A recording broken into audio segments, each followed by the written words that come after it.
feminism is a war on men. A war on women who love men, as well as on men and women's perceptions. That's not recognised by feminism because it has one central law that men perpetrate violence against women in order to oppress them. So they can't let it exist. No, I'm saying, like, since then, there was domestic violence committed against me. There was crimes committed against me. Okay, I think your phone conversation is done, sir. Feminism is a hateful supremacy movement based on the belief that women are disadvantaged as compared to men, that this is a societal problem and that it needs to be fixed. By any means necessary. You didn't exist. You don't exist. You're not there.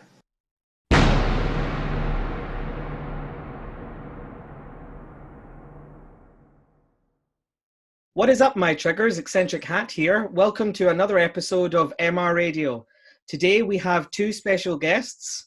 One of them, Marta. Hi, everyone. The other one, Ava Brighton, who is currently producing a new documentary called Avoid. We would like to discuss that with you today because it's definitely worth your help and looking into. It looks to be the next red pill, so make sure you get in it now so that you can say, boy, I knew her when.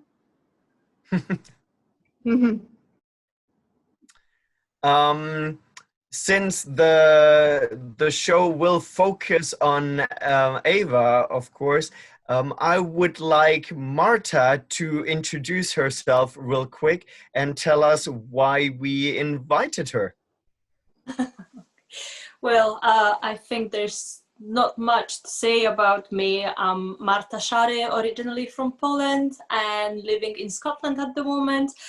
I'm not very involved with any activism. I've heard about feminists before, but not much about men's rights activism. And I think that this is what made me curious about it and see what's on the other side of what we keep hearing on the media, which is feminism. It's all about women, and I wanted to hear more about men issues. And I've watched The Red Pill, and I found it very interesting. And yeah, that's pretty much it. I'm here to learn. I'm very open-minded, and I'm very curious what I can learn from you guys today. Thank you, Marta. Ava, would you like to personally introduce yourself? Yes, my name is Ava Brighton, and I became a men's rights activist, I think, almost 1 year ago. I always wanted to do something in this field since, I think, 2017, when I watched The Red Pill. Making YouTube videos, and at this moment I'm currently in the process of making a documentary called Avoid. Yes, I thought it was avoid as in, you know, get away from, but it's like avoid as in, you know, a darkness. Yes. Exactly. Is it intentional that it's sort of got that double meaning? Yeah. Yes, it's some kind of pun. It's avoid is the darkness that I've completely written out the meaning of on my website, the movie avoid.com. It's avoid that the men are being left with after the women are allowed to do whatever they want in this society. It's the void that I feel most of the women have that are causing men trouble. And indeed, it is also a possibility to speak it, to say avoid, as in avoid this situation. It's all in one. And you became interested in this after, is it your mother was used the courts against your father, is that right? No. It was my partner. my partner, that it was already starting with him 15 years ago in Spain. Lost almost everything that he owned by the hands of one woman, his ex-partner at the time. Lost his child and all his money. And when I met him, he already lost everything. But I've seen a lot happening since I met him, because the women in his ex-partners are still doing anything. They try to ruin him until this very day. So that's really the reason that I started speaking out. The reason that I've seen what really happens to men.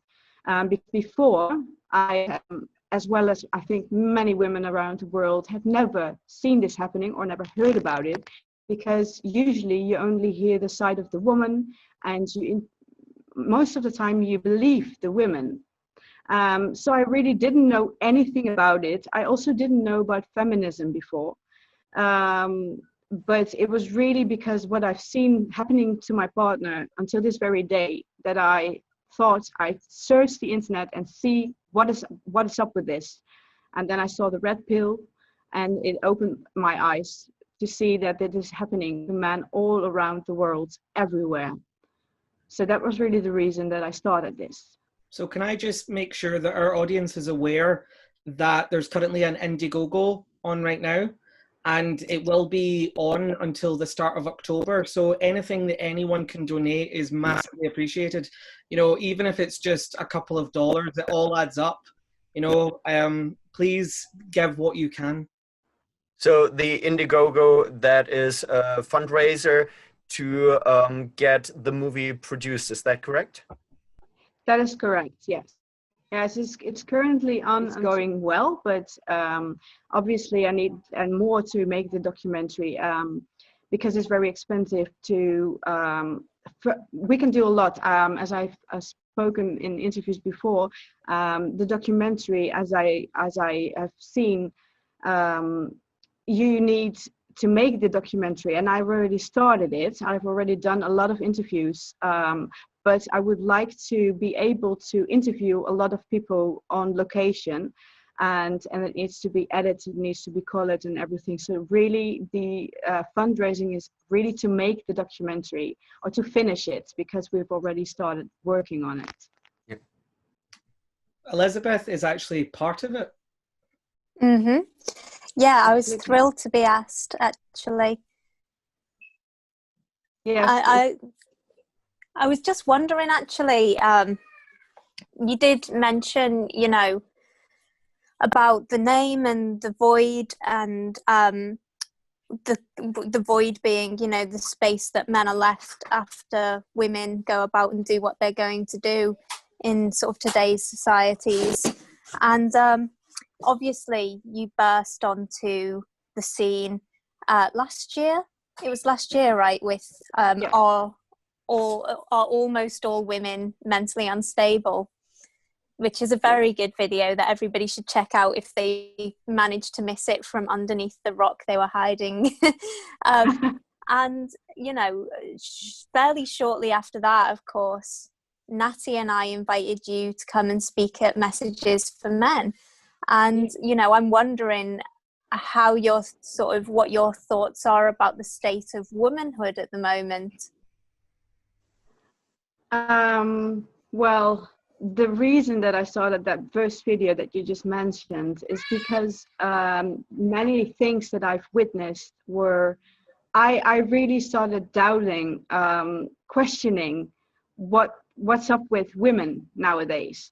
As I was younger, I think when I look back, I've seen many things, many weird things that women were doing. I had the feeling that they were quite unhappy with themselves, and quite happily inflicting pain on others.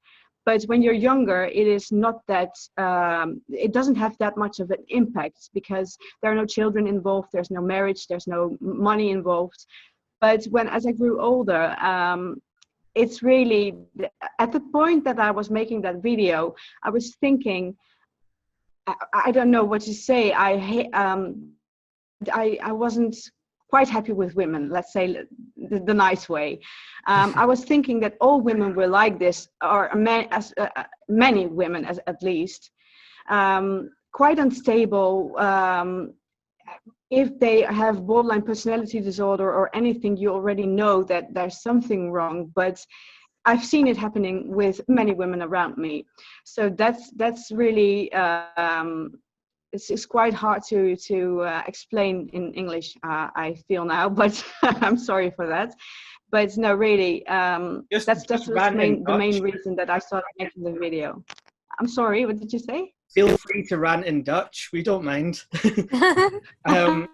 Yes, well, I wanted to say that, you know, I think, you know, just like what you're saying, Ava, especially if you dive headlong into the, you know, the rabbit hole, or, you know, it's more like a crocodile hole, that is feminism. It can really sap all of your energy, and it can really make you worried about the genders. And as you say, are all women, you know, are they all mentally unstable? And that's why I think that the work that women do in this sphere, you know, Cassie J, the Honey Badgers, Christina Hoff Summers, that's why it's so fundamentally important. And that's why, you know, when Philip said that he wanted to start this podcast, I insisted that we have a woman on, you know, and here we are, where we've actually got more women than men currently, you know, which I'm not comfortable with, you know, because women should not be speaking over men, blah, blah, blah, you know. You know, I always have to pay homage to the patriarchy, but I do think it's absolutely critical, because there are so many good women out there. And the key thing is, so many women that are good, that would fight if they only knew what was going on, you know. And so we are leading that. We are getting it out into the cultural zeitgeist. You know, we are making people aware of it, because human beings are good. Society is corrupt, but human beings are inherently good, and women are inherently good, which is why men need to see it. You know, what you ladies do is paramount to so many men that are sitting at home, you know, watching this, or, you know, that watch the Honey Badgers or any of those other women. Like, you might not understand, you really might not, even though you have heard it before, you really might not, simply because you're not a man, understand how fundamental it is for so many men to hear women say that they think they're good. It's a core part of our DNA. As much as MGTOWs, you know, and whoever might want to ignore that and say that's not true, it's a core part of our fundamental psychology to need to hear women tell us that we are good men. But I would add to that it's equally important for men to hear other men saying that they're good. But in that case, it needs to be men that they look up to. That's absolutely true. Absolutely true. I mean, that's why we have such a crisis of fatherless children, or children that don't have strong male influences that tell them how to be, that they are good, and that how to be a man. Yeah, no, it's crazy, isn't it, that you have all these men raised by all these women who resent their fathers, and society tells them that they're bad, that they're going to grow up. We need to teach them not to be rapists. We need to teach them not to be violent. It's crazy that these men aren't growing up completely happy, isn't it? It's just, it's bamboozling almost.